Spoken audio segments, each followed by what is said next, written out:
A experiência Joe Rogan. Se as categorias se dissolvem, especialmente as fundamentais, a cultura está se dissolvendo, porque a cultura é uma estrutura de categoria. Isso é o que é. Então, de fato, a cultura é uma estrutura de categoria que todos nós compartilhamos. Então, vemos as coisas da mesma forma. Bem, é por isso que podemos conversar. Quero dizer, não exatamente da mesma forma, porque então não teríamos nada para conversar. Mas, grosso modo, temos uma base de concordância. Essa é a Bíblia, aliás. Então, eu acabei de caminhar pelo Museu da Bíblia em Washington. Foi muito legal. É um museu muito legal. Então, a estrutura, isso é o que a Bíblia fornece. Sim, isso foi o que eu descobri. Eu acabei de descobrir isso esta semana. Foi uma coisa legal de passar, porque é cronológica. Eles têm um andar, que é a história da Bíblia, mas não é exatamente isso. É realmente a história do livro. Agora, de muitas maneiras, o primeiro livro foi a Bíblia. Quero dizer, literalmente. Em um determinado momento, havia apenas um livro. No que diz respeito à nossa cultura ocidental, havia um livro.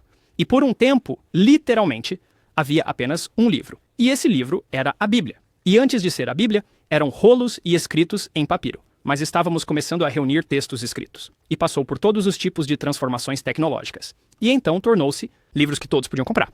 O livro que todos podiam comprar. E o primeiro desses foi a Bíblia. E então se tornou todos os tipos de livros que todos podiam comprar. Mas todos esses livros, de certa forma, surgiram a partir desse livro subjacente. E esse livro em si, a Bíblia, não é um livro, é uma biblioteca.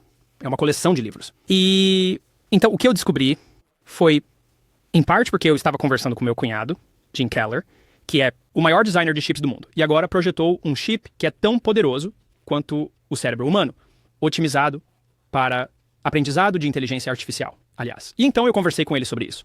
Ele disse, você já ouviu falar da internet? Eu disse, sim, Jim, eu já ouvi falar da internet. Ele disse, isso é muito mais revolucionário do que isso. Então, de qualquer maneira, estávamos falando sobre significado no texto, porque estávamos falando sobre tradução e o problema de entender o texto. E Jim disse, o significado das palavras está codificado na relação das palavras umas com as outras. E os pós-modernistas defendem que todo o significado é derivado da relação entre as palavras. Isso está errado porque, bem, e a raiva? Isso não são palavras. E quanto a mexer a mão? Isso não são palavras. Então está errado, mas parte disso está certo. Por quê? O significado que derivamos do domínio verbal é codificado na relação entre as palavras. Então agora você pensa, bem, vamos pensar sobre a relação entre as palavras. Bem, algumas palavras dependem de outras palavras. Algumas ideias dependem de outras ideias. Quanto mais ideias dependem de uma dada ideia, mais fundamental essa ideia é. Essa é uma definição de fundamental. Então, agora imagine que você tem uma agregação de textos em uma civilização. Você diz, quais são os textos fundamentais? E a resposta é, os textos dos quais a maioria dos outros textos dependem. E assim, você colocaria Shakespeare lá em inglês. Porque tantos textos dependem das revelações literárias de Shakespeare.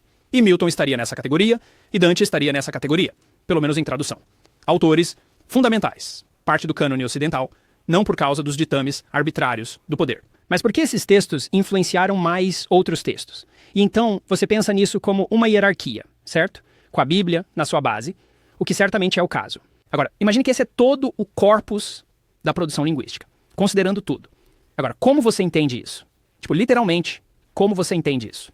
A resposta é, você amostra isso lendo e ouvindo histórias e ouvindo as pessoas falarem. Você amostra todo esse domínio. Você constrói uma representação de baixa resolução disso dentro de você. E então você escuta e vê através disso. E assim, não é que a Bíblia seja verdadeira. É que a Bíblia é a precondição para a manifestação da verdade. O que a torna muito mais verdadeira do que apenas verdadeira. É um tipo de verdadeira completamente diferente. E eu acho que isso não é apenas literalmente o caso. Factualmente, acho que não pode ser de outra forma. É a única maneira de resolvermos o problema da percepção.